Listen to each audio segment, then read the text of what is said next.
কোনো রকম সামোসা শিট ছাড়াই আজকে বাড়িতে বানিয়ে নিয়েছিলাম ক্রিস্পি চিকেন চিজ সামোসা। বাইরে থেকে যতটাই ক্রিস্পি ছিল, ভেতর থেকে ততটাই চিজি আর চিকেনে ভরপুর।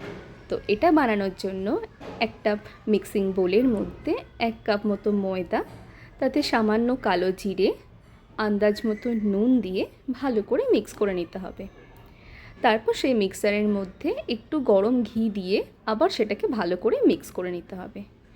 এবার সেটা মোটামুটি মিক্স হয়ে গেলে তার মধ্যে উষ্ণ গরম জল দিয়ে হালকা হাতে মেখে নিতে হবে একটা সেমি হার্ড ডোটা কিন্তু আমরা লুচি করার সময় যেরকম নরম ময়দার ডো বানাই সেরকম হবে না, মোটামুটি হার্ড হবে। এবার এটাকে 15 মিনিট রেস্টে দিয়ে আমি ততক্ষণে মশলা বানাই।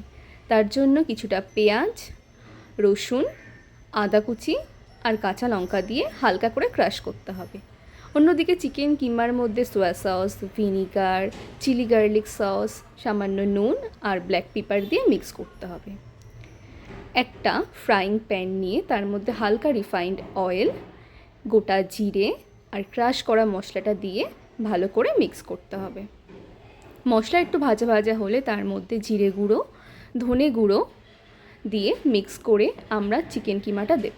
ভালো করে কষিয়ে নিয়ে হালকা গরম মশলা গুঁড়ো, ধনে পাতার কুচি আর গ্রেট করা চিজ দিয়ে সেটাকে সাইড করে রাখতে হবে। এবার যে ডোটা আমরা প্রিপেয়ার করেছিলাম সেটা থেকে ছোট ছোট লেচি কেটে নেব এবং সেই লেচিগুলোকে বেশ লম্বালম্বি করে বেলে নেব। এবার লম্বালম্বি করে বেলে মাঝ বরাবর একটু কাট লাগাতে হবে।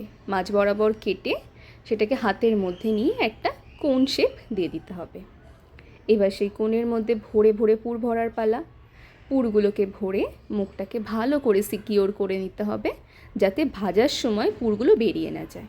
এবার একটা ভালো করে সিঙ্গাড়ার শেপ দিয়ে আমরা রেখে দেব। এক এক করে প্রত্যেকটা লেচির মধ্যে আমরা পুর ভরে নেব আর সিঙ্গাড়ার শেপ দিয়ে সেগুলোকে রেখে দেব। এভাবে সব সিঙ্গাড়া প্রিপেয়ার হয়ে গেলে মোটামুটি 10 মিনিট রেস্টে রাখতে হবে। এবার একটা প্যানের মধ্যে রিফাইন্ড অয়েল মোটামুটি গরম করে তার মধ্যে আমরা আমাদের সিঙ্গাড়াগুলোকে এবার এক এক করে ভেজে নেব। বেশ অনেকগুলো সিঙ্গাড়া হওয়ার জন্য আমি কয়েকটা ব্যাচে ভেজে নিয়েছিলাম।